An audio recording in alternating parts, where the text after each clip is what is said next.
তো বন্ধুরা এখন কটা বাজে বলো তো? এখন বাজে হচ্ছে 8:47। আমি এই ভিডিও শ্যুট করছিলাম, মুখ দেখে বুঝতে পারছো। আর তার মধ্যে মানে শ্যুট করা কমপ্লিট হয়েছে আর কারেন্ট চলে গেছে। আর তার মধ্যে বাইরে ঝড় উঠেছে, ঝড় ওঠার কারণে কারেন্টটা চলে গেছে। তো মেয়ে ফোনের ফ্ল্যাশটা জ্বালিয়ে মুখের কাছে রেখেছে, তাই আমি ভিডিও করতে পারছি। আর বাইরে কি ঝড় উঠেছে কি বলবো তোমাদের। আর এই ঝড় উঠেছে, বাইরে বৃষ্টিও টিপটিপ করে শুরু হয়েছে। এর মধ্যে আমাদের কি হচ্ছে তোমাদেরকে দেখায়।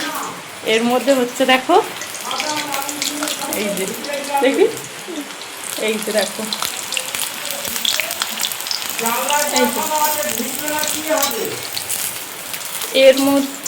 এর মধ্যে বড়মশাই করছে চিকেন পকোড়া। এই যে গরম গরম চিকেন পকোড়া। এটা আমরা বিকাল থেকে ভেবে রেখেছিলাম যে একটু চিকেন পকোড়া করব। বৃষ্টি আসার অপেক্ষা করিনি, কিন্তু ঝড় বৃষ্টি শুরু হয়েছে আর চিকেন পকোড়াটা হচ্ছে। তো জন্মদিনের দিনটাই যেরকম কাটলো, এবার মনে হচ্ছে যে সারা পুরো বছরটায় আমার পুরো বছরটাই খারাপই যাবে, ফালতু যাবে। আমি বুঝতে পেরে গেছি, মানে সকাল থেকে আমার সাথে যা যা হচ্ছে একের পর এক বুঝে গেছি যে আমার এই বছরটা খারাপ যাবে। আগেরটা ভালো গেছে।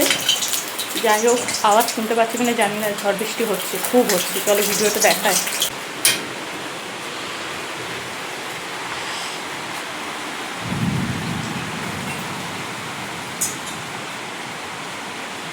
দেখা যাচ্ছে না, মাঝে মধ্যে আকাশ ডাকলে তখন দেখা যাচ্ছে।